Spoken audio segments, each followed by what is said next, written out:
நாமெல்லாம் கடவுளுக்கு கடன்பட்டவர்கள். நாமெல்லாம் கடவுளுக்கு கடன்பட்டவர்கள். நாசிரேத்தூர் நாயகன் பின்னால் செல்ல உடன்பட்டவர்கள். நாமெல்லாம் கடவுளுக்கு கடன்பட்டவர்கள். நாசத்தூர் நாயகன் பின்னால் செல்ல உடன்பட்டவர்கள்.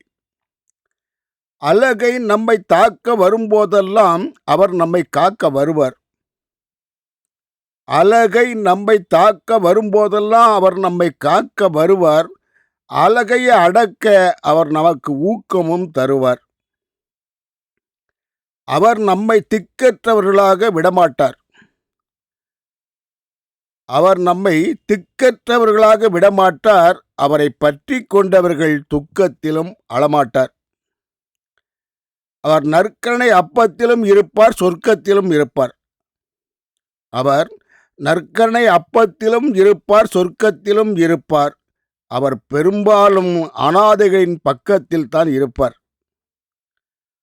அவர் நற்கருணை அப்பத்திலும் இருப்பார், சொர்க்கத்திலும் இருப்பார்.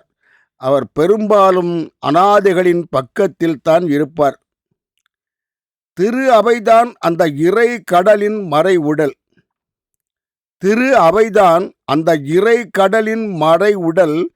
நற்கருணை பேழைக்குள் இருப்பது உலகை மானிடரை மீட்க வந்த அந்த வானவரின் ஊனுடல். திரு அவைதான் அந்த இறை கடலின் மறை உடல்.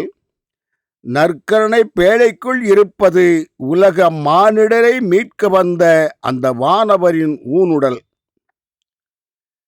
நாம் எல்லோரும் கேட்பதில்லை இயேசுவின் சொல்லை. நாம் எல்லோரும் கேட்பதில்லை இயேசுவின் சொல்லை.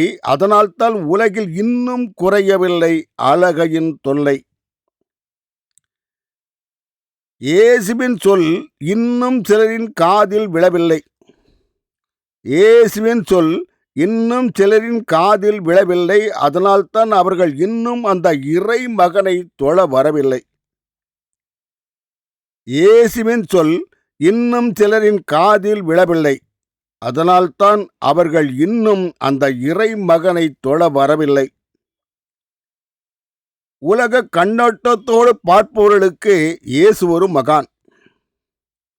உலக கண்ணோட்டத்தோடு பார்ப்பவர்களுக்கு இயேசு ஒரு மகான். அவர் நமக்கோ ஏக இறைவனின் தேவ மகன்.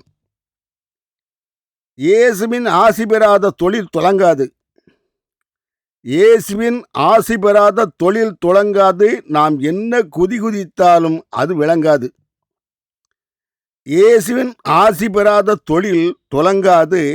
நாம் என்ன குதித்தாலும் அது விளங்காது. இது நான் நடைமுறையில் கற்றறிந்த உண்மை. நமக்கு கர்த்தரிடமிருந்துதான் வருகிறது நன்மை. இயேசுவிடமிருந்து பரிசை பெற்றது குருசு. இயேசுவிடமிருந்து பரிசை பெற்றது குருசு. அந்த குருசுதான் இன்று தேவ ஆலயங்களின் சிரசு. இயேசுவிடமிருந்து பரிசை பெற்றது குருசு. அந்த குருசுதான் இன்று தேவாலயங்களின் சிரசு. குருசு ஒரு காலத்தில் கொலைக்கள கருவி. குருசு ஒரு காலத்தில் கொலைக்கள கருவி. அதற்கு இன்று மறுவாழ்வு தந்தது இயேசுவின் மாசற்ற குருதி. குருசு ஒரு காலத்தில் கொலைக்கள கருவி. அதற்கு இன்று மறுவாழ்வு தந்தது இயேசுவின் மாசற்ற குருதி. இயேசுவின் கருணையின் வடிவம். இயேசு கருணையின் வடிவம். அவர்தான் கடவுளின் உருவம். இயேசு இல்லையானால் நாமெல்லாம் ஒரு செல்லா காசு. இயேசு இல்லையானால் நாமெல்லாம் ஒரு செல்லா காசு. நம்மை சும்மா விடாது அந்த பொல்லாத பிசாசு. இயேசு இல்லையானால் நாமெல்லாம் ஒரு செல்லா காசு. நம்மை சும்மா விடாது அந்த பொல்லாத பிசாசு.